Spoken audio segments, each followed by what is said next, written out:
할렐루야. 거룩하신 주 예수님의 이름으로 말씀 전하도록 하겠습니다. 한 주간도 다 평안히 잘 지내셨죠? 우리 하나님께 감사와 영광을 돌리시기 원합니다. 자, 오늘은 인생의 광풍엔 뭐가 있다? 이유가 있다라는 제목을 가지고 함께 은혜를 나누려고 합니다. 자, 우리 본문 말씀은 먼저 찾아보고 읽도록 하겠습니다. 누가복음 8장 22절에서 25절까지 있는 말씀 읽어주시기 바랍니다. 하루는 제자들과 함께 배에 오르사 그들에게 이르시되 호수 저편으로 건너가자 하시매 이에 떠나 행선할 때 예수께서 잠이 드셨더니 마침 강풍이 호수로 내리침에 배에 물이 가득하게 되어 이태한지라. 제자들이 나와 깨워 이르되 주여 주여 우리가 죽겠나이다 한데 예수께서 잠을 깨사 바람과 물결을 꾸짖으시니 이에 그쳐 잔잔하여지더라. 제자들에게 이르시되 너희 믿음이 어디 있느냐 하시니 그들이 두려워하고 놀랍게 여겨 서로 말하되 그가 누구이기에 바람과 물을 명하며 순종하는가 하더라. 거기까지만 보도록 하겠습니다. 오늘 이 본문을 이렇게 처음 접하는 것은 아니죠. 아마 교회를 다니시면 이렇게 해마다 아니면 뭐 이렇게 적어도 2, 3년에 한 번씩은 이 말씀을 접하는 굉장히 중요한 그런 말씀입니다. 잘 알고 있는 말씀이고 또 그 의미도 아마 잘 알고 계실 줄로 알고 있습니다. 오늘 이 시간 이 말씀을 통해서 우리가 알고자 하는 것은 예수님이 우리와 함께 하신다라고 하는 겁니다. 언제 어느 때이든 예수님은 나와 함께 하신다. 이 사실을 알면 두려울 것도 없고 그리고 걱정할 것도 사실은 없습니다. 우리가 걱정한다고 해서 문제가 해결되는 것이 아니고 내가 발버둥 친다고 해서 벗어날 수 있는 것도 아닙니다. 그러나 예수님이 함께 하심을 믿고 묵묵히 인내하고 참으면 반드시 좋은 때 하나님의 은혜의 때가 우리에게 찾아온다라고 하는 것을 본문의 말씀은 이렇게 이야기해 주고 있습니다. 그리고 또 하나 사실은 예수님이 함께 하시는 곳에도 무엇이 분다는 겁니까? 광풍이 분다라고 하는 사실입니다. 이 광풍은 누가 보내신 걸까요? 이게 자연현상에 의해서 이루어진 것이지만 그러나 자연현상을 다스리시는 분은 하나님이세요. 그래서 하나님께서 자연현상을 통해서 광풍을 예수와 제자들이 함께 있는 곳에 불게 하신 이유는 분명히 이유가 있다라고 하는 사실입니다. 그냥 바람이 불고 끝나고 아이고 가슴이 서늘하게 파도가 쳐서 배가 뒤집힐 뻔하고 우리가 물에 빠져 죽을 뻔했구나. 그냥 그것만 체험하게 하려는 것이 아니라 예수, 하나님의 아들이시고 하나님 본체이시고 또 우리들의 구원의 주이신 예수 그리스도께서 그 배를 타고 있는데 그 제자들과 함께한 곳에 바람이 불었다고 하는 것은 그 의미가 있다라고 하는 겁니다. 예수님께서 제자들에게 깨달음을 주시기 위함이다라고 하는 겁니다. 하나님께서 그것을 유도하신 거죠. 무엇을 너희들이 염려하지 말아야 하느냐. 예수가 너와 함께하고 있지 않느냐. 근데 왜 그렇게 죽음의 위협이 찾아왔다고 호들갑을 떠느냐. 걱정하지 말아라 라고 하는 것입니다. 그래서 그 예수님과 함께한 삶 속에 광풍이 있다고 하는 사실을 익히 잘 알고 그리고 그리스도께로 와라라고 하는 거예요. 너의 모든 삶의 경험과 너의 의지와 네가 가진 지식이 그게 삶의 해답이 진정한 해답이 아니다라고 하는 거예요. 예수 앞에 나오는 것, 거기에 무릎 꿇고 겸손해지는 것, 그리고 하나님이신 예수님 이름을 불러 기도할 때 너에게 풀어닥친 그 광풍은 저 멀리 사라지고 잔잔해질 것이다 라고 하는 것이 오늘 본문에서 저에게 말씀해 주고 있는 것이다 라고 하는 겁니다. 여러분, 형통이라는 것이 무엇입니까? 형통함이 뭐죠? 형통함은 고난이 없는 삶이 형통이 아닙니다. 형통은 뭘 형통이라고 그래요? 내 삶을 보니 형통하다. 여러분, 형통한 삶을 사는 사람들 이렇게 보면 이렇게 자기의 삶을 뒤돌아볼 때 참 나는 형통한 삶을 살았어. 이렇게 고백을 할 때가 있습니다. 어쩔 때 형통한 삶을 살았다고 그래요. 인생에 굴곡이 없는 사람들은 형통이 진짜 무엇이 형통인지 알지도 못해요. 그냥 편안하게만 산 사람이 이게 형통이라는 것을 어떻게 압니까? 굴곡이 막 지면 그 삶을 뒤돌아봤을 때 내가 저걸 다 이겨낼 수 있었어. 내가 참 형통한 삶을 살았어. 진짜 형통의 가치를 알 수가 있는 거예요. 고난이 있어야 형통의 가치를 알 수 있는 거예요. 그냥 편안하면 감사도 잘 없는 거예요. 그냥 그렇게 사는 것이 당연한 것이구나 이렇게 여기면서 사는 거예요. 누구에게 감사하겠습니까? 절대자를 알지도 못하고 절대자가 없어도 그런 것이 나에게 당연히 있을 걸로 내가 노력해서 일구어는 이 바탕 위에서 모든 것이 다 이루어졌다 생각하는데 그것이 어찌 감사가 있고 형통하다고 하는 생각이 있겠습니까? 그런데 하나님을 믿고 하나님을 알고 그 믿음을 가졌을 때 그 세상의 모진 풍파를 다 만나고 나서 내 인생을 이렇게 돌아볼 때 하나님께서 나를 이 형통한 삶으로 인도하셨구나. 그 많은 고난과 어려움 속에서 나를 건지시고 지금과 같은 이런 아름다운 삶을 살 수 있도록 도와주셨구나 하면서 그 형통이라는 의미를 제대로 깨달을 수 있게 되는 것입니다. 그래서 예수를 믿었다고 해서 나에게 형통한 삶, 우리가 생각했던 그냥 육신적인 평안함, 그런 것들이 계속될 것으로 생각하면 안 된다는 거죠. 예수를 믿어도 뭐는 있다? 고난과 광풍이 있다라고 하는 겁니다. 그러나 그 광풍 속에 누가 떠나지 않고 우리와 함께 하신다는 거예요. 그걸 아는 사람이 형통한 거예요. 예수 그리스도께서 그 광풍 속에서도 편히 계시고 우리 옆에 계시다는 사실이에요. 그 예수님은 우리에게 항상 얘기하십니다. 제발 진정해라. 제발 호들갑 떠지 말라. 내가 너와 함께하고 있다. 내 한마디면 지금 미친 바람이고 미친 파도고 다 어떻게 될 수 있다?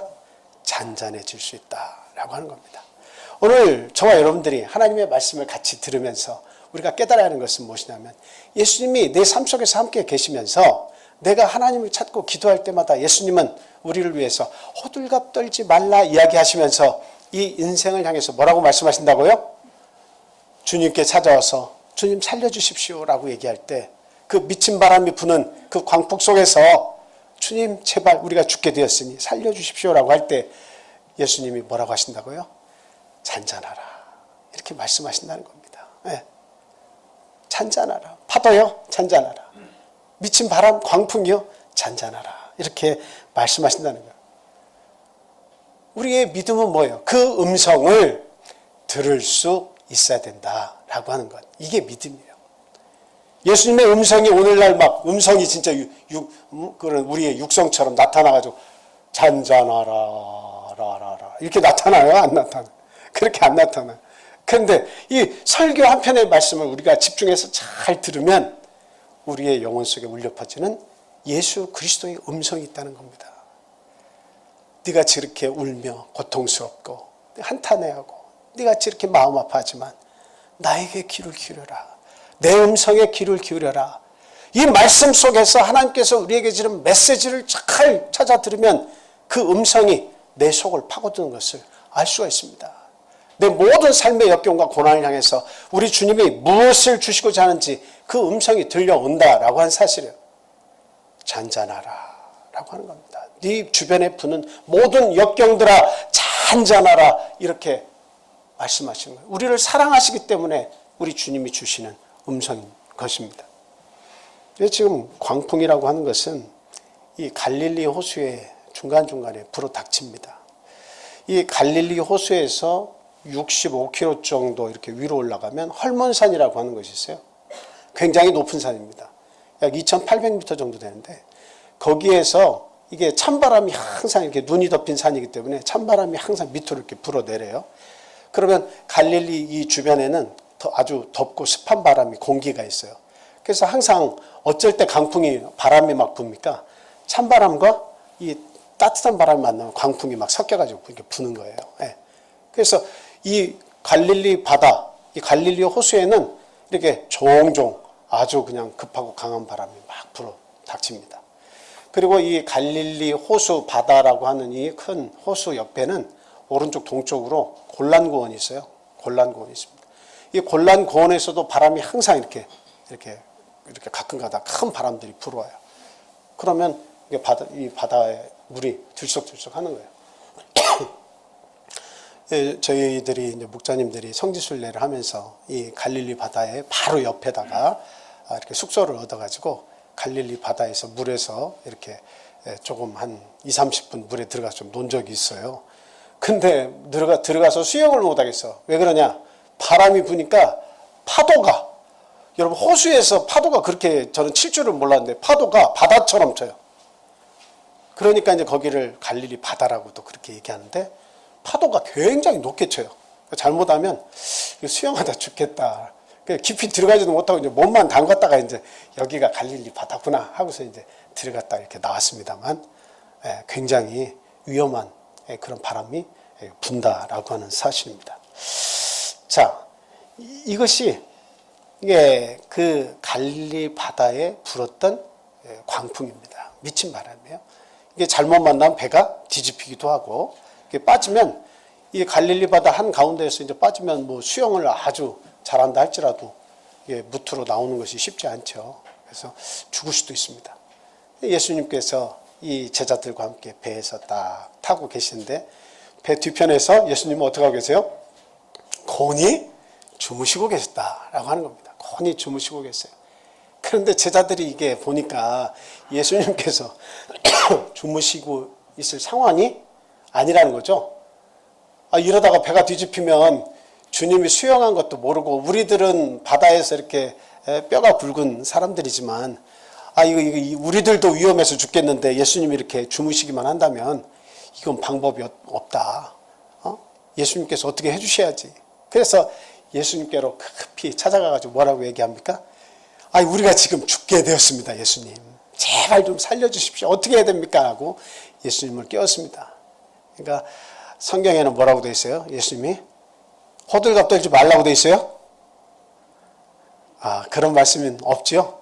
그래서 바다야 잔잔하라 이렇게 하니까 잔잔해졌습니다. 그러면서 제자들에게 말씀하시죠. 제자들에게 뭐라고 말씀하셨습니까? 바람과 물결을 꾸짖으신 다음에 누구를 또 꾸짖으세요? 제자들을 꾸짖으십니다. 그러면서 뭐라고 말씀하십니까? 25절에 보니까 너희 믿음이 어디 있느냐? 너희 믿음이 어디 있느냐? 너희 믿음이 어디 있느냐? 제자들은 깜짝 놀랐어요. 저분이 정말 누구시길래 바다도 바람도 이 모든 것을 듣고 그 말씀을 듣고 저렇게 잔잔해질까?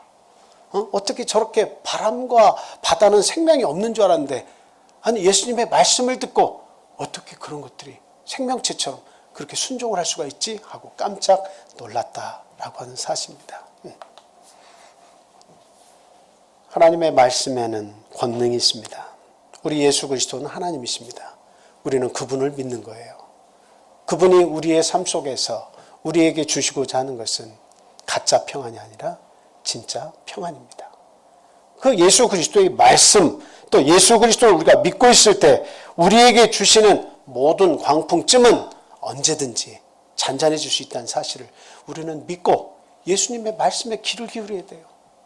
두려워하기보다는 예수님께 찾아가서 예수님의 인도함을 우리가 부탁드려야 한다라고 하는 사실입니다. 그래서 우리는 이 광풍 사건을 통해서 인생에 두 가지 바람이 있다라고 하는 것을 깨달아야 됩니다. 첫 번째는 어떤 광풍이 있을까요? 우리 육신에 부는 광풍이 있습니다. 어떤 사람은 코끼리 다리가 돼가지고 막 각질이 심하게 붙어. 그리고 그 다리가 진짜 코끼리 다리처럼 이렇게 막 굵어집니다. 옷을 입을 수가 없어요. 한 다리는 멀쩡한데, 얇고 멀쩡한데, 한 다리는 이렇게 두툼해져가지고 각질 속에서 진물이 흐르면서 도저히 이것을 나올 수 있다고 하는 생각을 할 수도 없는 거예요. 돈도 없을 뿐만 아니라. 어떻게 하다가 내 인생이 이렇게 됐지? 라고 하는 거죠. 그게 미친 바람이에요. 내 육신에 분 미친 바람이에요. 어떻게 하다가 내 삶 속에 이와 같은 곤란한 처지가 닥쳤을까? 라고 하는 것이, 이것이 바로 우리 육신에 부는 광풍인 것입니다. 이런 광풍을 우리가 안 만나고 산 것도 참 어떻게 보면 기적이에요. 하나님 앞에 참 감사할 겁니다. 그런데 그와 같은 광풍이 불었다고 할지라도 누가 그 옆에 계시는 사실을 알고 믿으면 그 광풍도 물리칠 수가 있습니까? 예수님이 계시면 그런 육신의 광풍쯤은 아무것도 아니라는 것을 알 수가 있게 되고 인내하고 다시 살아날 수 있는 거예요. 우리가 항상 생각할 때 예수님의 말씀이 잔잔하라 하면 아주 원인 치료를 깨끗이 해서 원래의 모습으로 완전히 새롭게 되는 것만 항상 이렇게 생각을 하는데 그것이 아니에요. 하나님께서 우리에게 육신의 그 광풍이 불어서 나 지금 회사가 망하게 됐어. 돈이 한 4억, 5억, 10억이 필요해. 이럴 때가 있죠. 육신의 광풍이 불 때가 있습니다. 그러면 그때마다 하나님께서 돈을 톡톡 갖다 줘가지고 그 맷덩이가 딱 생기게 해서 해결해 주시는 것이 아니다. 이 말씀입니다. 원인 치료를 해서 모든 것을 원래의 모습대로 다 돌려주시는 것만이 그것이 예수님께서 치료해 주시는 그 광풍을 치료해 주시는 방법이 아니라는 거예요. 물론 성경에서 보면 예수님이 기적을 베푸실 때 나면서부터 안진뱅이 되고 소경되고 여러 가지 병자들을 만나셨을 때는 원인 치료를 하셔서 원래의 모습대로 다 돌려주신 그런 경우가 많이 있었습니다. 근데 그것 말고도 예수님께서 치료해 주신 그런 부분들은 사실상 육신의 치료가 그 근본 치료가 아니라는 거예요. 육신의 치료가 근본 치료가 아닙니다. 예수님께서 치료하고 싶은 것은 두 번째 광풍을 치료해 주기를 바라시는 거예요. 육신에만 광풍이 부는 게 아니라 어디에도 찬바람이 분다는 겁니까? 우리의 영혼 속에 찬바람이 분다라고 하는 사실입니다. 우리의 영혼 속에 광풍이 분다는 거예요. 미친 바람이 분다는 거예요. 내 삶이 쩍쩍 갈라지는 거예요. 육신의 아픔 속에도 바람이 불지만 병들고 그리고 어떤 내가 하는 일들에 생각지도 않은 놀라운 일들, 고통스러운 일, 죽고 싶은 그런 일들을 만나지만 그러나 그런 광풍만 있는 것이 아니라 내 영혼에 부는 광풍도 있다고 하는 사실이에요. 숨기고 싶은 내 삶이 있어요. 드러내고 싶지 않아요. 정말 고통받고 있어요. 잊혀지지 않아요. 그것이 내 삶 속을 아주 그냥 송두리째 뺏어갈 것 같은 그런 광풍들이 내 삶 속에 숨겨져서 꿈틀거리고 있을 수가 있는 것입니다. 그 광풍들이 나는 겉으로 평안하려고 노력하지만 그러나 그런 미친 광풍들이 내 속에서 꿈틀거리고 있다 이 말이에요. 그런 광풍이 불 때 우리 주님은 육신적으로 만족과 평안을 주시는 것 우리 주님이 원하시는 거예요. 하지만 그보다 더 근본적인 치료를 원하시는데 그 치료는 무엇일까요? 우리 마음과 영혼을 치료하기를 원하신다라고 하는 거예요. 근본적으로 그 사람이 바뀌기를 바란다라고 하는 거예요. 근본적으로 바뀌기를 바란다는 거예요. 근본이 바뀌지 않으면 그냥 육신적으로 평안해지면 모든 것을 또 다 잃어버려요. 원래의 삶으로 돌아가서 나는 원래 이렇게 잘했어. 그 문제가 해결되고 나면 내 능력이 원래 탁월해서 능수능란해서 이런 것쯤은 내가 이겨낼 수 있어 라고 원래의 모습대로 돌아오는 거예요. 근데 예수님께서 많은 사람들을 고쳐주시면서 그 가운데에 그 영혼을 치유해 주셨다는 것을 아는 사람들은 예수 그리스도를 떠나지 않고 예수님이 어디로 가시든지 그 예수님의 뒤를 쫓는 모습을 볼 수가 있습니다. 그건 육신의 치료를 해주셔서 감사하기 때문이 아니라 그 육신의 치료도 감사하지만 내 영혼을 새롭게 발견하게 해주셨다라고 하는 것을 깨달은 사람들이 쫓아오는 거예요. 여러분 10명의 문둥병자가 있었는데요. 그 10명의 문둥병자들이 예수님이 지나가는 것을 보고 저 선생이 그 유명한 선생이야? 다윗의 자손 예수야? 하면서 그 10사람이 다 쫓아가가지고 우리들이 이런 모습입니다. 우리들 좀 제발 살려주십시오 라고 했을 때 예수님께서 가서 제사장에게 너희 몸을 보이라 이렇게 얘기하셨죠. 그런데 제사장에게 가는 길에 제사장을 만나지도 않았는데 어떻게 됐습니까? 가는 도중에 그들에게 쇠살이 돋고 그 문둥병이 다 나았습니다. 그런데 그 중에 단 몇 명만 예수님의 은혜를 깨닫고 예수님께로 가서 감사하다고 인사를 했죠? 한 명만 예수님께 가서 주님 예수님의 말씀대로 가는 도중에 제 몸이 이렇게 새롭게 되었습니다. 예수님 물으셨어요. 나머지 9은 다 어디 있느냐?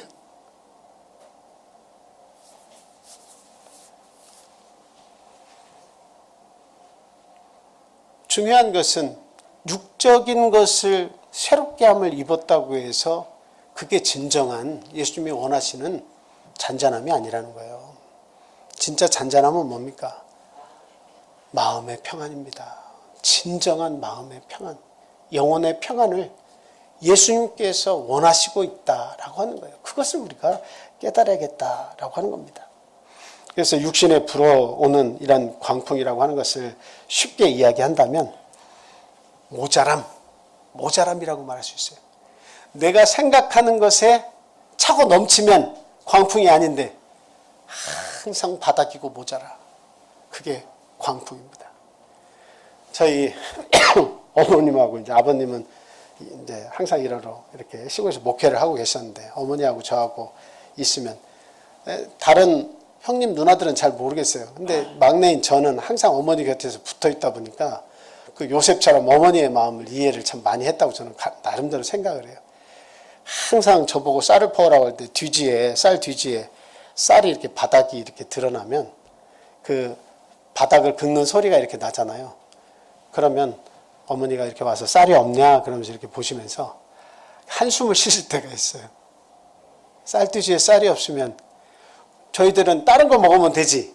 오늘날 애기들이 왜 걱정해? 카드로 긁으면 되지 하는 것처럼 쌀띠지에 긁어서 쌀이 안 보이면 저희들의 생각, 엄마 뭐가 그렇게 답답해? 다른 거 먹으면 되지. 저희들은 고구마며 그때 무 이런 것들이 상당히 많았는데 무 같은 거 밭에 있으면 이야기 몇 개씩 뽑아도 되니까 무를 막 깎아가지고 길게 썰어서 먹으면 아주 그게 또 아주 막 시원하고 맛있거든요. 배보다도 달아요. 저희 어렸을 때 그런 생각이었는데 어머니는 한숨을 푹 쉬셨다 이 말입니다. 그게 뭐예요? 모자람을 통해서 오는 광풍이에요. 언제 채워질 줄 모르는 거예요. 그게 광풍이에요. 내가 생각하는 것은 이만큼인데 내 가정이 먹고 살기에 충만하고 부족함이 없고 이렇게 살았으면 광풍이라고 생각을 안 하는데 내가 사업을 하는데 이만큼만 유지만 돼도 광풍이 아니라고 생각하는데 항상 밑돈다 이 말이에요. 인생의 이 미친 광풍은 언제나 잔잔해지는 거야. 언제나 내 가정이 아무 일 없이 평안할 수 있는 거야. 육신의 어떤 질병의 고통에서 내가 언제 해방돼서 평안히 하루를 지낼 수가 있는 거야 라고 하는데 그런 광풍은 시도 때도 없이 우리를 향해서 불고 있다라고 하는 거예요. 예수님을 믿으면 그 광풍 속에 예수님이 초대받아서 오시면 예수님이 무슨 말씀을 하고 싶어 하실까요? 모든 악하고 모든 불의한 것 그런 것을 통해서도 하나님은 그것을 역사하셔서 어떻게 바꾸기를 원하시는 거예요? 선하게 평안하게 바꾸기를 바라시는 것이 예수님의 생각입니다. 예수님은 하나님이시고 하나님은 우리 인류를 사랑하시고 그 인류를 위해서 독생자를 주어서 모두를 구원하고 싶어 하시는 것이 우리 하나님 생각 아닙니까? 사랑으로 똘똘 뭉치신 분이 아닙니까? 그런데 그분을 내 인생 속에 모시면 그분이 우리에게 찾아와서 우리 인생을 향해서 뭐라고 말씀하실까요? 평안하라. 이 말씀 하시고 싶은 거예요. 평안하라 하고 싶으신 겁니다. 예수님은 좋은 것으로 채워주시는 분이에요. 그게 기적이고 평안입니다. 내 마음속에 찾아오셔서 내 불안에 떨고 만족이 없고 감사가 없고 먹는 거 입는 것으로는 내가 이 세상 평안하게 산다고 할지 모르지만 내 마음에 감사와 평안이 없다면 그 속에 찾아오셔서 우리에게 주시고자 하는 것 그것은 진정한 마음의 평안이고 웃을 수 있게 만들어주시는 것 그게 평안입니다. 그래서 우리가 항상 주님께 구할 때 내가 지금 원하는 것이 있는데 이 모자란 것을 딱 돌려주십시오. 채워주십시오. 내 이 참 아픈 다리가 있는데 원인 치료를 해서 원래 그 자리로 돌아가게 해주십시오. 이게 예수님께서 주시고자 하는 그 진정한 치료가 아니라는 거예요. 뭐예요? 진정한 치료는? 계속 말씀드리지만 내 마음속에 들어오셔서 주님이 주인 되어주시는 거예요. 그래서 내 마음이 아픈 것을 주님이 살살 달래주시는 거죠. 내 상처난 마음을 달래주시는 겁니다. 위로해 주시는 거예요. 그리고 진짜 평안은 지금부터야. 네가 나를 초청했으니 내가 너와 함께 있을게. 그러면서 그 마음으로 삶의 의지를 불태워 주시는 거예요. 그런 고통이 있지만 그런 고통을 이길 수 있도록 만들어 주시는 것. 그 고통 속에서 이겨낼 수 있도록 하시는 거예요. 그래서 우리가 기도할 때 하나님, 고난이 나에게 오지 않게 해주십시오. 이게 우리의 기도가 되면 안 돼요. 고난은 그렇게 기도한다고 해서 안 오는 게 아닙니다. 고난은 와요. 그럼 뭐라고 기도해야 돼요? 우리의 기도는 고난이 찾아오더라도 이기게 해주십시오. 이 기도를 우리가 해야 되는 거예요. 고난이 찾아올지라도 이기게 하여 주시옵소서. 그게 우리의 진정한 기도가 돼야 한다라고 하는 겁니다. 요한복음 2장 1절에서 10절에 보면 가나의 혼인잔치 이야기가 나오죠. 찾지 않겠습니다. 네, 지금 저 찾아 있는데 읽지는 않겠습니다. 이 가나의 혼인잔치에서 이게 그 잔치가 열렸는데 포도주가 부족하게 됐죠. 그러면 이 잔치 망칩니다.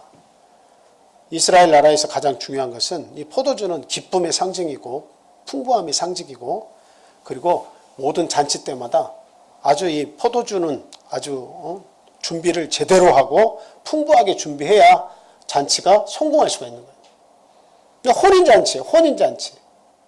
결혼을 하는데 아주 성대한 잔치를 열었는데 포도주가 똑 떨어져 버렸어요. 그래서 방법이 없어서 난처해 하고 있는데 예수님께서 물 항아리를 가져오라 하시고 그것을 포도주로 이렇게 만들어 주십니다. 물이 변해서 포도주로 바뀌는 그런 역사가 일어났습니다. 광풍 만난 거죠. 혼인잔치에 포도주가 떨어진 것은 광풍을 만난 거예요. 근데 예수님께서 그 어머니 마리아가 야, 너 아니면 방법이 없잖아. 네가 가서 해봐. 그 어머니도 믿음이 없으면 그런 부탁할 수 있습니까? 어떻게 해? 예수님의 모든 것을 해결사예요? 아니, 포도주가 떨어졌는데 어디 가서 포도주를 사오든지 연회장을 불러가가지고 연회를 맡은 장한테 포도주를 어디서 좀 빨리 빌려오고 긴급 공수해.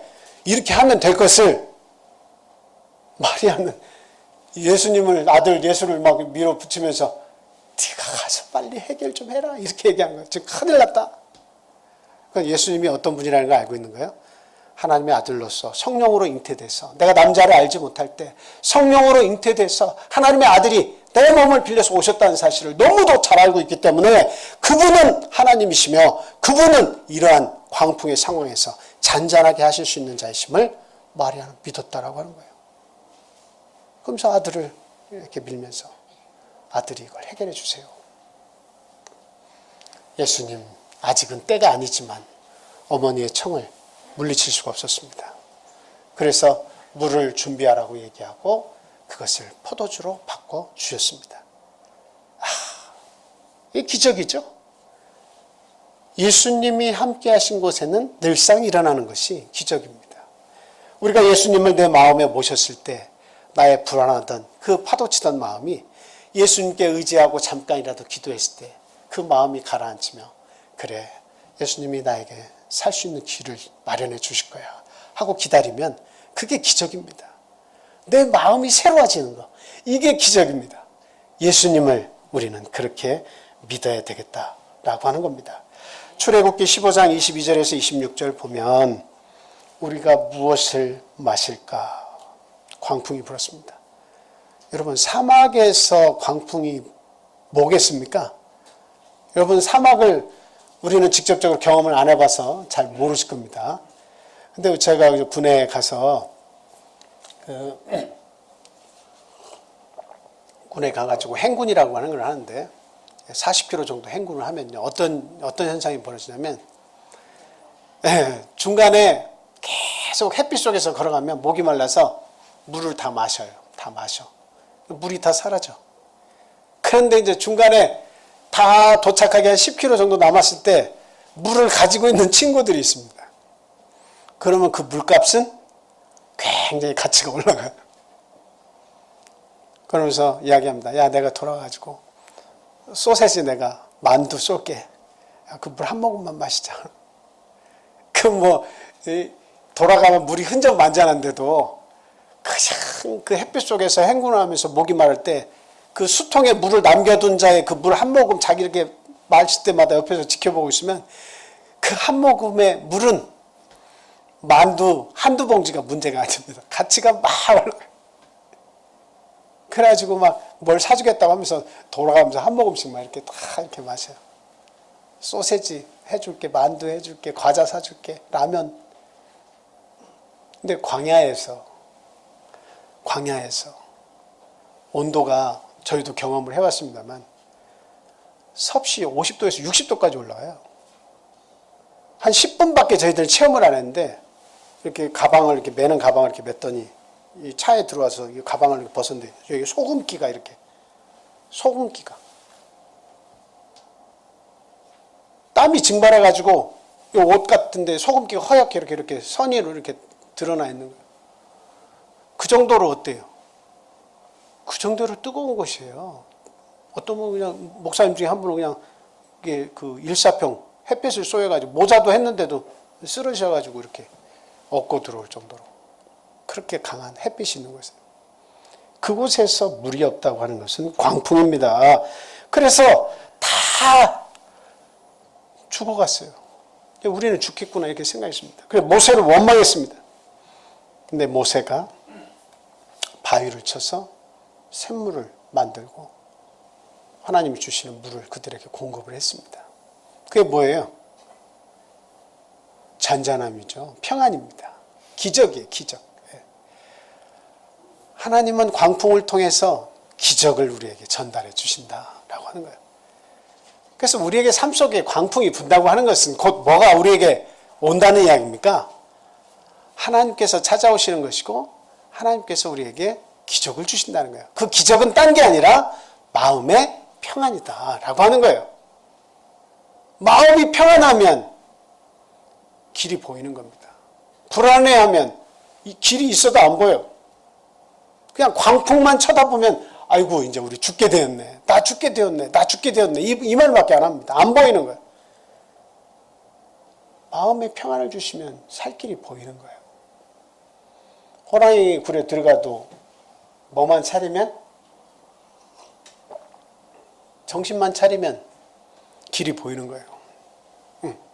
어떤 곤란한 지경에 있어도 하나님이 주시는 평안을 잊지 말아야겠다라고 하는 겁니다. 광야에서 육신적인 또 광풍이 불었죠. 그 광풍이 뭐였어요? 우리는 맨날 뭐만 먹어? 만나만 먹어. 아침에 이슬과 함께 내리는 그 희고 이렇게 송알송알 맺히는 그 만나 그것만 이게 맨날 하나님 주셔가지고 그것만 먹어. 맨날 밀가루처럼 그걸 이렇게 반죽을 해가지고 번철에다가 붙여가지고 후라이팬에 붙여서 우리는 맨날 이것만 먹어. 처음에는 꿀처럼 달다고 하더니 나중에는 이거는 아주 그냥 뭐 하다고 했어요? 이 박한 식물을 내가 싫어한다 이렇게까지 얘기하는 거예요. 하나님이 주신 은혜는 저리 가버리고 하나님 오늘도 맨날 하나님 주시는 이 만나네 또 만나네 일상에 변화도 없고 이 만나면 또 먹네요 이러면서 그런 표현은 성경에 없습니다만 그렇게 만나를 먹었다라고 하는 거예요. 맨날 똑같은 만나네요. 하나님은 정말 생각을 많이 해주셔가지고 농사도 짓지 않고 일도 안 하는데 그냥 너희들이 걸어가면서 가나안 땅 좋은 땅에 들어가게 해서 적과 꿀이 흐른 땅으로 인도해서 복된 민족을 만들려고 하는데 근데 그 따라가면서 일도 안 하고 농사도 안 지면서 먹을 것을 날마다 이렇게 새끼를 먹을 수 있도록 풍부하게 주시는데도 나중에 하는 말이 뭐야? 맨날 만나. 그러면서 어디를 생각하는 거야?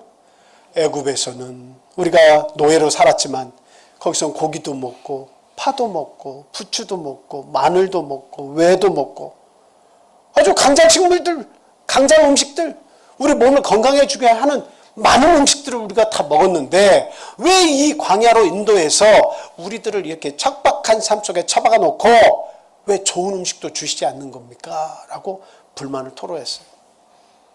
그게 그 히브리인들에게 분 육신적인 광풍입니다. 그게 광풍이에요. 다른 게 광풍이 아니에요. 먹고 사는 문제가 광풍이에요. 먹고 마시고 입고 사는 문제가 이게 우리 인생에 육신에게 오는 광풍입니다. 거기에 이제 병, 병들고 사람이 죽고 이런 것들이 우리에게 불어닥치는 광풍입니다. 애굽을 추억하던 자들에게 하나님께서 메추라기를 어린아이들도 뛰어서 잡으면 잡을 수 있을 정도로 아주 낮게 메추라기들을 깔아주셨어요. 이게 웬 떡이냐 하면서 막 그 잡아놓고 그냥 메추라기를 잡아놓고 말리면서 풍족하게 먹었습니다. 하나님께서 이 사이에 낀 것이 빠지지도 전에 어떻게 하셨다고요?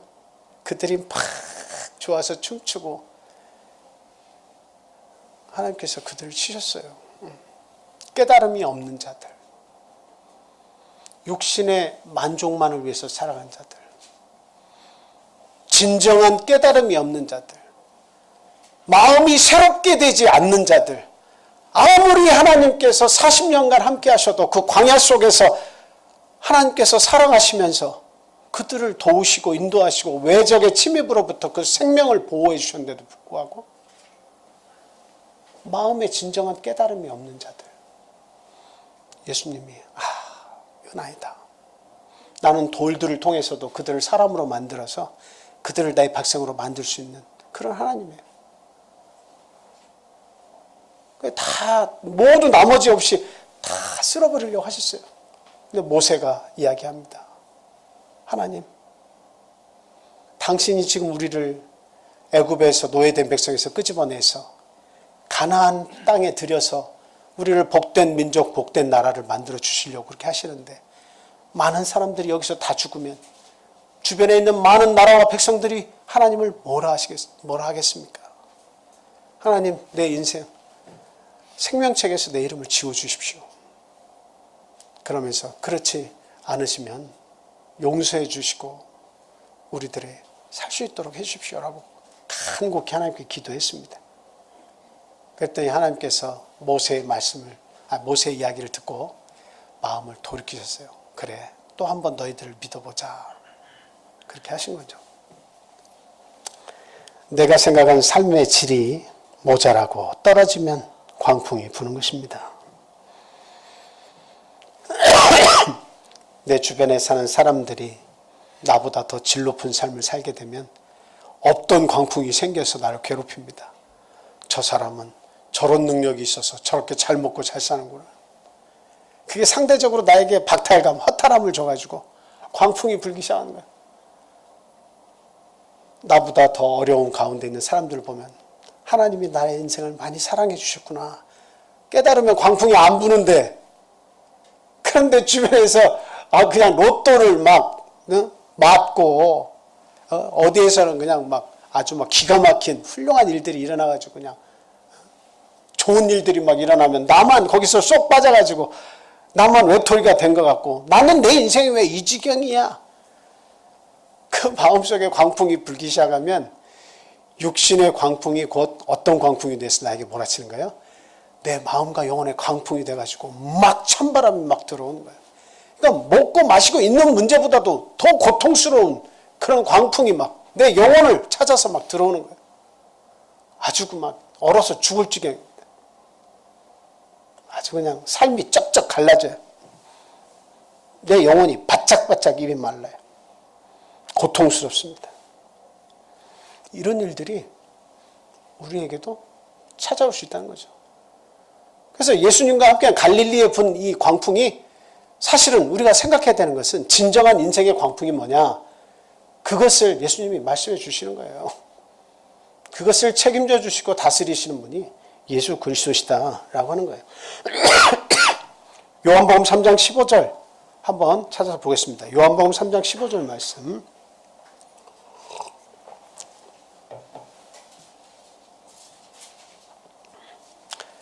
이는 그를 믿는 자마다 영생을 얻게 하려 하심이니라. 요한복음 3장에서는 니고데모와의 관원이었던 니고데모와의 이야기가 나옵니다. 니고데모가 예수님을 몰래 찾아왔어요. 찾아와서 어떻게 하면, 선생님 어떻게 하면 영생을 얻을 수 있습니까? 이렇게 얘기했습니다. 네가 거듭나지 아니하면 하나님 나라에 들어갈 수가 없다. 이렇게 알려주셨죠. 그러면서 그를 믿는 자마다 영생을 얻게 하려 하심이라. 지금 니고데모는 솔직한 관원이었죠. 웬만한 사람들은 유대인으로서 위치에 있는 바리새인들과 서기관들과 그리고 사두개인들과 이런 사람들은 제사장들, 좀 힘이 있고 먹고 살기에 부족함이 없는 이런 사람들은 예수님 찾아올 이유가 없어요. 그들에겐 인생의 광풍이 지금 불지 않고 있는 거예요. 그들의 영혼의 광풍이 불고 있다는 사실을 깨닫지 못하고 있는 거예요. 그런데 정직한 유대의 관원이었던 이 니고데모는 이 영혼의 광풍이 이제 불기 시작했어요. 예수님이 나타나서 다른 세상의 이야기를 자꾸 전하는데, 천국 복음을 자꾸 전하는데 그 말씀이 자기에게 전달이 되었을 때 가만히 있을 수가 없었어요. 내 마음속에 광풍이 영혼을 찾아와서 막 세차게 부는 거예요. 내 마음이 갈라지는 거예요. 갈등이 일어나는 거예요. 어떻게 하면 좋을지 모르겠어요. 많은 종교 지도자들과 권세 있는 자들은 감히 예수님 그 세상을 찾아다니면서 어려운 자들 고쳐주는 그 예수님께 가서 뭔가 구할 것이 하나도 없었는데, 내 이 마음의 평안을 위해서, 해답을 얻기 위해서 어떻게 하면 좋을까 고민한 니고데모는 예수님께 찾아갔습니다. 그래서 어떻게 하면 영생을 얻을 수 있습니까? 그렇게 물었던 거예요. 거기서 예수님이 진정한 해답을 가르쳐 주신 거죠. 거듭남의 진리를 가르쳐 주신 겁니다. 거듭나지 아니하면 하느님 나라에 들어갈 수가 없느니라. 몸으로 나왔는데 어머니 몸에 내가 이렇게 커가지고 다시 두 번 들어갔다가 두 번 태어나야 됩니까? 그게 아니죠. 예수님이 말씀하신 거듭남은 뭡니까? 물과 영으로 거듭나야 한다라고 하는 겁니다. 하나님께서 주신 방법으로 침례를 받아서 새롭게 되고, 그리고 성령의 충만함을 입어서 새롭게 태어나야 한다라고 하는 것을 이야기하고 있습니다.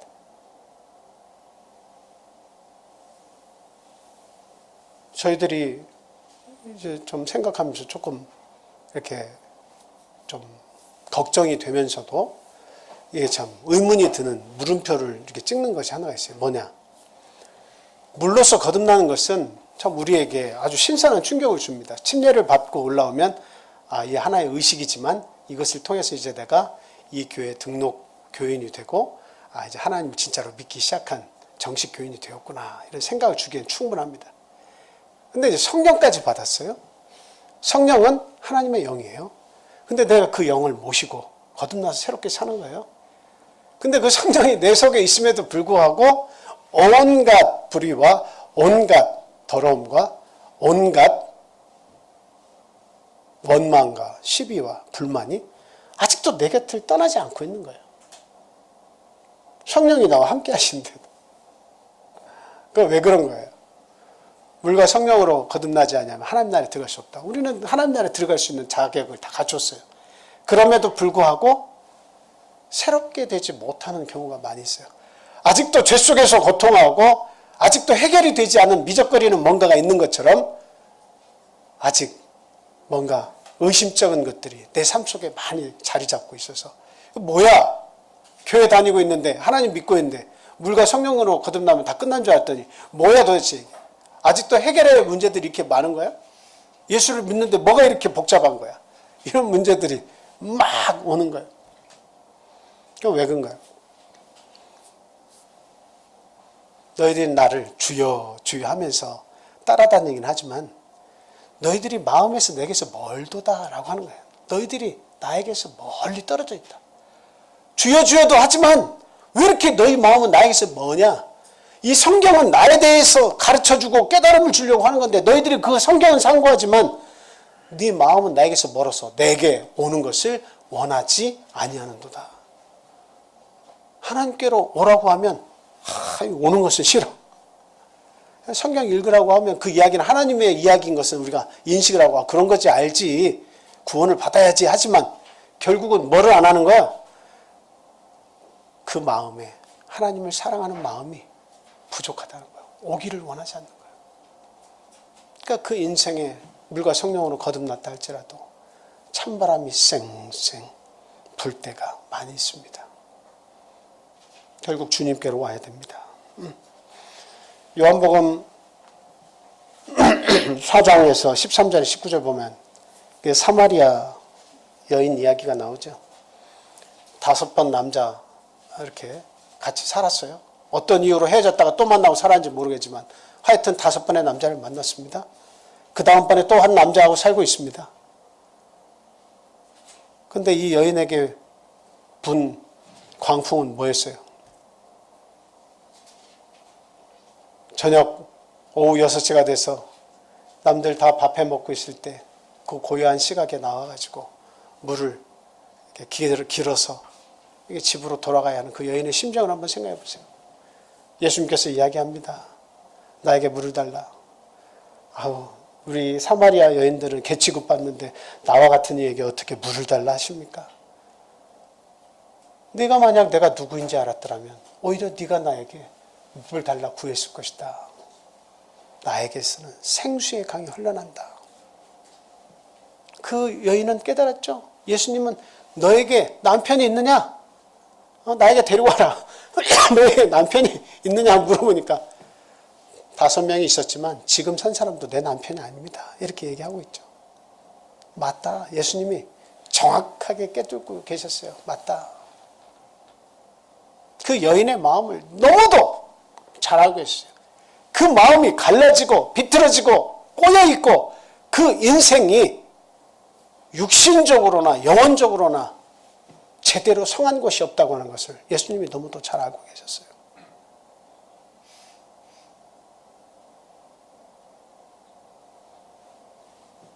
예수님이 메시아인 것을, 그리스도인 것을 깨닫고 이 여인은 물동아리도 물 떠가는 것도 잊어버리고 자기의 동네로 돌아가서 외칩니다. 와보라. 이는 그리스도시다.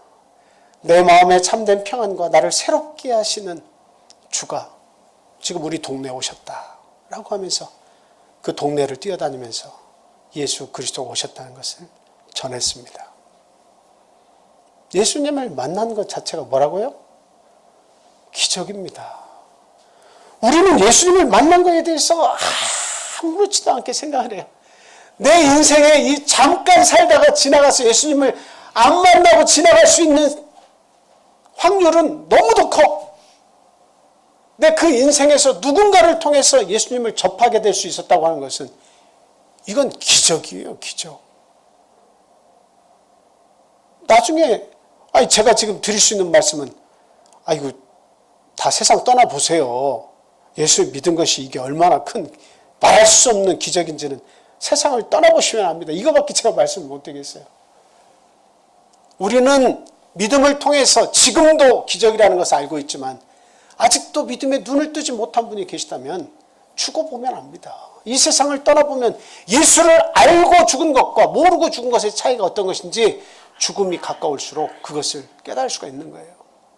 믿지 않는 사람들은 마지막 죽음의 시기가 다가올 때 준비한 것이 아무것도 없어요. 돈이 나를 위로해 줍니까? 대골 같은 집이 나를 위로해 줍니까? 수많은 자식들이 나를 위로해 줍니까? 누가 친구들이 나를 와서 위로해 줍니까? 그 죽음에 대한 그 순간에는 어떤 것도 위로가 안 돼요. 근데 오직 위로가 되는 것은 우리 죽음 위에 찾아올 세상에 대해서도 삶의 주관자가 계시다는 그 믿음이 있으면 그 하나님은 나에게 큰 위로가 되어 주신다는 겁니다. 그 두려움 속에서. 예수님을 영접하는 것이 평안이고 기적이에요. 요한복음 8장에서 보면 1절에서 11절 보면 간음 중에 잡힌 여인이 나옵니다. 그 당시 이스라엘 율법으로는 간음죄에 대한 처벌이 뭐죠? 돌로 쳐서 죽이는 거예요. 돌로 쳐서 죽이는 거예요. 그러니까 보통은 이렇게 묶어놓기만 하면 어떻습니까? 돌로 쳐서 죽이면 이렇게 묶어놓고 이렇게든 어떻게든 묶어놓고 돌로 치면 그래도 막 꿈틀거리면서 도망가려고 하고 돌로 맞추기가 어렵잖아요. 돌로 몇 번 맞으면 정신이 없어서 뭐 도망갈 수도 없겠습니다만.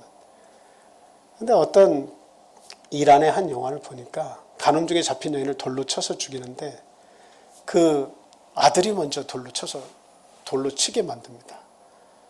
그리고 그 가족들, 남편과 가족들이 돌을 던져서 가는 중에 잡힌 그 여인을 자기 가족 식구, 엄마고 남편이고 딸이었고 그랬는데 돌로 쳐서 죽이면 그 동네 사람들이 같이 돌로 죽이죠. 근데 꿈틀거리지 못하도록 구덩이를 파서 이만큼 묻어둡니다. 도망가지 못하게. 그래서 그 돌로 칠 때 그 모습을 보니까 이 여인은 사실은 간음죄를 안 졌는데 그 남편이 다른 여인을 얻고 싶어가지고 이 여인을 무고해가지고 거짓말로 짜고서 그렇게 간음죄에 잡힌 걸로 해가지고는 돌로 죽게 만드는 거예요. 지금 제가 이야기하는 건 뭐냐면 이 간음죄에 잡혔다라고 하는 것은 예수님께서 과연 이 여인을 데리고 왔을 때 어떻게 이야기할 것인가. 자기가 아주 막 하나님의 아들이라고 선전하면서 다니는데 도대체 이 율법에서 죽이라고 했는데 뭐라고 말할 것인가. 이 선생이 아주 뛰어나다고 하지만 이제는 책을 잡힐 것이다 이렇게 생각하고 평상시에 그런 죄를 짓고 있는 한 여인을 잘 알아서 어떻게 한 거예요? 덫을 놓은 겁니다. 그 여인이 그런 죄를 누리면서 잡히지 않았으니까 간음중에 잡혔다고 하는 것은 한 번만에 잡힌 게 아니라 이미 전력이 있는 사람이에요. 덫을 놓고 기다렸다가 간음중에 딱 잡아가지고 데리고 온 겁니다. 이 여인은 살다 인생에 이런 큰 광풍을 처음 만난 거죠. 그러자 마지막이 된 겁니다. 이제 돌로 맞아서 죽는 것만 기다려야 돼. 완전 광풍이에요. 미친 바람이 불었어요. 이제 살 수 있는 방법이 없어요. 어두움이 딱 왔어요. 이젠 죽었구나. 도망갈래야 도망갈 수도 없습니다. 아주 막 꽉 붙잡아가지고 포승줄로 붙잡았으니까. 그런데 그들이 다행히도 누구에게 데리고 왔습니까? 이 여인에게는 너무나 큰 로또였어요. 예수님이. 유대의 관원이나 종교 지도자나 그 당시에 그 히브리인들의 어떤 높은 권세 있는 자에게 데리고 왔으면 이건 뭐 가차없는 죽음이에요. 근데 감사하게도 누구에게 데리고 왔어요? 예수님께 데리고 왔습니다. 그러면서 그들은 아주 생각을 잘했고 아주 기묘한 아이디어를 냈다고 생각하고 이제 예수님을 꼭 찍어 누를 수 있겠다 이렇게 생각했어요. 그러면서 율법으로는 돌로 쳐서 죽이라고 돼 있는데 예수님 당신은 이 간음중에 잡힌 여인 광풍 만난 이 여인을 어떻게 하라고 말씀하실 겁니까? 이렇게 요구를 한 거예요. 그랬더니 예수님께서 뭐라고 말씀하셨죠? 너희 중에 죄 없는 자가 먼저 돌로 치라. 이렇게 얘기했습니다. 이거는 한 번도 지금까지 들어본 능력 있는 권세 있는 말씀이 아니에요. 한 번도 그런 말을 들어본 적이 없어요. 어제 의기양양해가지고 예수님이 전파하는 그 말씀을 아주 그냥 꼭 찍어 눌러서 난처할 뿐만 아니라 꼼짝 못하게 만들어야겠다 생각하고 아주 기묘한 아이디어를 얻었다고 생각하고 그냥 율법에서 어쩔 수 없이 죽게 만들 여인을 희생양을 딱 만들어가지고 왔는데 예수님께서 하신 말씀은 너희 중에 죄 없는 자가 먼저 이 여인을 치라라고 하신 거예요. 돌로 치라. 그 말씀이 떨어지자마자 양심이 무너져 내리기 시작했습니다. 누구부터? 젊은 아이들? 누구부터? 나이 많은 사람부터 젊은 사람들. 순서가 나이 많은 인생을 많이 경험한 사람들. 인생을 많이 경험한 사람들은 뭐가 쌓여있다는 거예요? 죄가 많이 쌓여있다는 거예요. 너희 중에 죄가 없는 자가 먼저 돌로 치라라고 하니까 나이 많은 자에서부터 젊은 사람이 이르기까지 어떻게 해요? 다 돌을 놓고 갔습니다. 그때 돌아가는 사람들의 모습을 한번 여러분 상상해 보세요. 어떤 마음이었을까요? 의기양양한 너희들은 죄가 없느냐? 죄 없는 자들부터 이 불의한 여인을 너희들이 돌로 정죄를 해라. 정죄할 것이 없다고 나는 깨끗하다고 선언한 자들부터 이 여인을 돌로 치라 하니까 양심이 막 그동안에는 아주 그냥 막 양심 없이 살아가지고 아주 문드러져가지고 내가 기승을 부리는 이 힘이 막 넘치는 것이 자신만만해가지고 어쩔 수 없었는데 지체할 수가 없었는데 예수님의 그 한 말씀 때문에 양심이 살아나고 양심이 무너져 내리기 시작한 거예요. 죄를 많이 인식하게 된 거죠. 우리가 예수님을 만나면 죄를 인식하게 되는 거예요. 죄의 무서움과 제대로 된 죄를 인식하게 되는 거예요. 그러면서 그 사람이 새로워지는 거예요. 내 잘못이 무엇인지, 내가 경험하지 못한 것이 무엇인지, 내가 해답이라고 생각한 나의 지식과 나의 경험과 내가 자랑할 만한 이 땅의 모든 것, 능력들, 이런 것들이 내 인생의 해답이라고, 나는 이것으로도 충분히 내 인생을 이겨낼 수 있다고 생각한 그것들, 오만함, 자신감이 충만한 것들, 사실은 예수님이 뭐예요? 그거 무너져 내리게 하시는 거예요. 그래서 그 인생을 바닥부터 새롭게 하시는 거예요. 오만함과 교만함, 편견, 온갖 내가 가진 지식들이 정답이라고 믿는 것들, 하나님 없이도 살 수 있다고 하는 그런 오만함, 예수님은 그것을 다 허물어뜨리는 겁니다. 양심으로도 내가 깨끗하게 살아갔다고 하는 잘못된 인식들, 하나님이 다 무너져 내리게 하시는 거예요. 이 여인은 육신적으로도 죽음이 찾아왔고 그 지금 영혼적으로도 불안해서 떨고 있는 광풍이 찾아온 거예요. 근데 예수님께서 그 여인에게 말씀을 하십니다. 뭐라고 말씀하시냐? 여인에게, 여자야, 너를 고소하던 그들이 어디 있느냐? 너를 정죄하던 그들이 어디 있느냐? 돌을 놓고 다 가서 없어졌죠. 광풍을 만나서 이제는 죽게 되었구나 하고 이제 돌 맞을 준비를 하고 있는데, 내 영혼이 이제 떠나가는구나 이렇게 생각하는데, 예수님께서 말씀하시는 거예요. 여자야, 너를 정죄하던 그들이 어디 있느냐? 너를 고소한 이들이 어디 있느냐? 이렇게 말씀하시는 거예요. 그러면서 말씀하십니다. 이제는 죄 짓지 말고, 다시는 이런 죄 짓지 말고 새롭게 되라고, 가라 하고 너그럽게 말씀해 주신 겁니다. 그 인생을 광풍 속에서 아주 잔잔함과 평안함으로 바꿔주신 분이 바로 예수 그리스도십니다. 예수님을 만나는 것이 뭐라고요? 기적 그 자체입니다. 오늘 내가 예수 믿고 여기에 부름 받아서 아유 이 1시간 동안 추위에 떨면서 이 말씀 내가 들어야 돼? 기적을 알지 못하는 거예요. 기적의 가치도 알지 못하고 있는 거예요. 그 예수님이 얼마나 귀한 분이시고 하나님이시고 나에게 평안을 주시려고 하시는 분인지 그것 깨닫지 못하고 이 자리에 10년, 20년 앉아있는 것은 참 불행한 것입니다. 예수님은 제대로 당신을 깨닫기를 바라고 계시는 겁니다.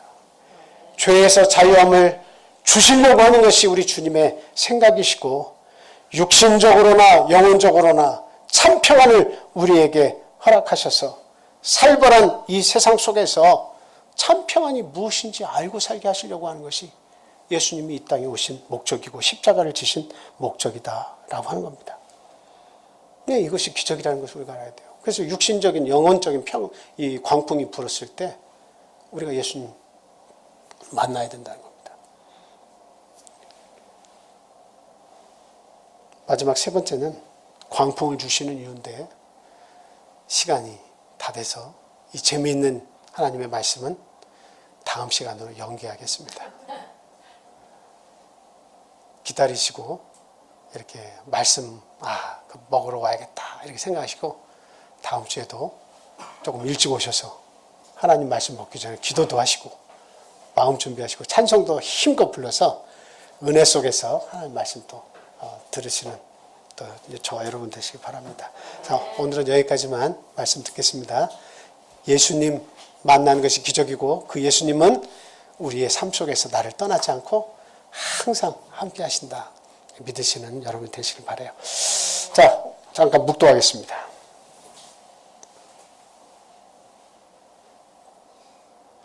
할렐루야. 아멘. 찬송 한 곡 하겠습니다. 371장 하시겠습니다.